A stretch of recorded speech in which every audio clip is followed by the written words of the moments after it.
Hey Internet friends! Today marks the 50th anniversary of the attack on the virtually unarmed American naval vessel, the USS Liberty.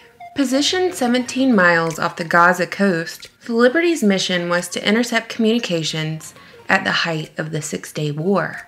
Well, until the ship was attacked by Israel, then the only thing they were intercepting was torpedoes and bombs and bullets and napalm. Despite the attack taking place in full daylight, with the American flag on display. And even though Israel basically shrugged and said whoopsie-daisy, labeling the attack as a case of mistaken identity, perhaps the most shocking part of this attack is that it's missing from our history books. Did you ever learn about the Liberty attack in school? I sure didn't. One of the biggest untold stories in our past history deserves some spotlight, don't you think? Just to be fair here, you could replace Israel with any ally attacking the United States in this tale, and the point still stands. With 34 American sailors killed and 172 injured that day, Israel committed acts of war that the United States has covered up for 50 years. At the beginning of every school day, children across America pledge allegiance to the United States of America, not the United States of Israel or the United States of Switzerland or any other nation. Our tax dollars go towards the future generation's education, an education riddled with as many holes as a piece of Swiss cheese. How can we flourish in the land of opportunity, the land of the free, the home of the brave, and all of that jazz, when our government continues to operate in such a treasonous fashion, lining their pockets with the endless cash flow from foreign lobbyists? You tell me, and while you're noodling on your answer, I'll tell you about the USS Liberty attack that took place half a century ago. On June 8, 1967, a crew of 294 men were patrolling in the international waters of the eastern Mediterranean Sea. At 2 p.m., the USS Liberty crew noted 3 surface radar contacts, followed up by a high-speed aircraft passing over the ship. And a little while later, without any warning, an Israeli fighter aircraft launched a rocket attack at the American ship, following up with a healthy dose of cannon fire and napalm. Israeli forces jammed the ship's communications. They targeted the ship's command bridges, so the Liberty's crew didn't have the easiest time contacting the United States Navy's 6th Fleet. It's important to note that prior to this attack, there was no fire directed from the Liberty to the aircraft. The Israeli aircrafts attacked in a crisscross fashion over the ship, striking in 45-second to 1-minute intervals, and even though the commanding officer of the Liberty was injured from the shrapnel, he managed to grab a camera and photograph the aircraft. And that was only the attack from the sky. Following the air attack, torpedo boats flying Israeli flags were noted, and the Liberty crew replaced their American flag with a larger American flag in an effort to signal that they were not the enemy.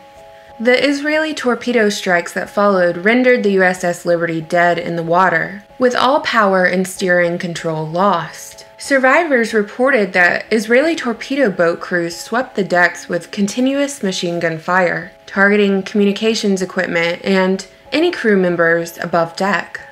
And when the captain gave the order to prepare to abandon ship, the torpedo boat crews targeted inflated lifeboats with their machine gun fire. 2 helicopters bearing the Star of David were noted, passing over and around the ship, but were not observed to pick up any persons or bodies or debris.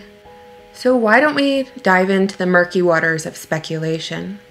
Why would Israel attack the United States? What could be their motivation, their goal? Was it really a case of mistaken identity? The attack occurred in broad daylight, amid excellent weather conditions, with both the American flag and the vessel number identifiable from the air. In an article released by the Chicago Tribune in 2007, it was revealed that the transcripts from the Israeli Air Force showed that pilots who flew over the Liberty saw a U.S. flag.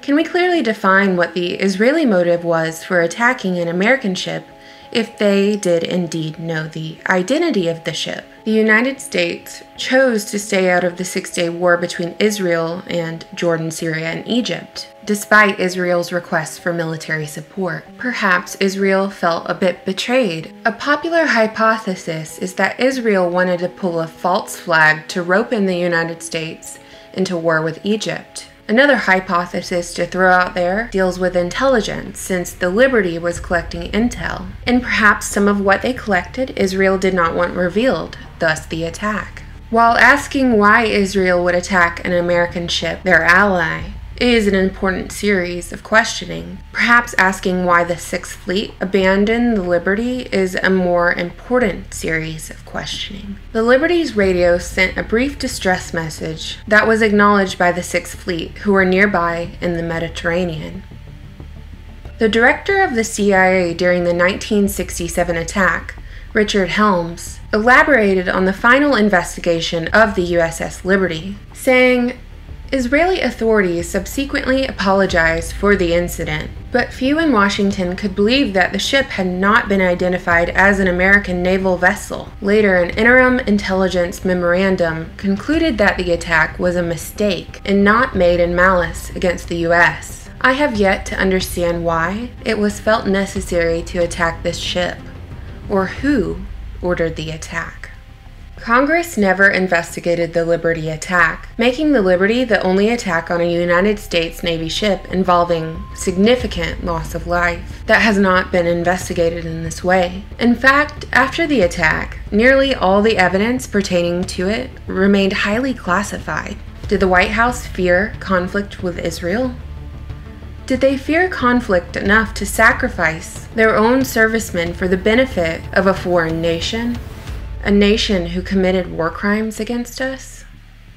Although the surviving crew members were awarded medals of honor for their plight, they've been vilified for claiming the attack was in any way deliberate on Israel's behalf. Terms like neo-Nazis, conspiracy theorists, and anti-Semites have been used to describe the survivors of the attack in their efforts to pursue a transparent investigation.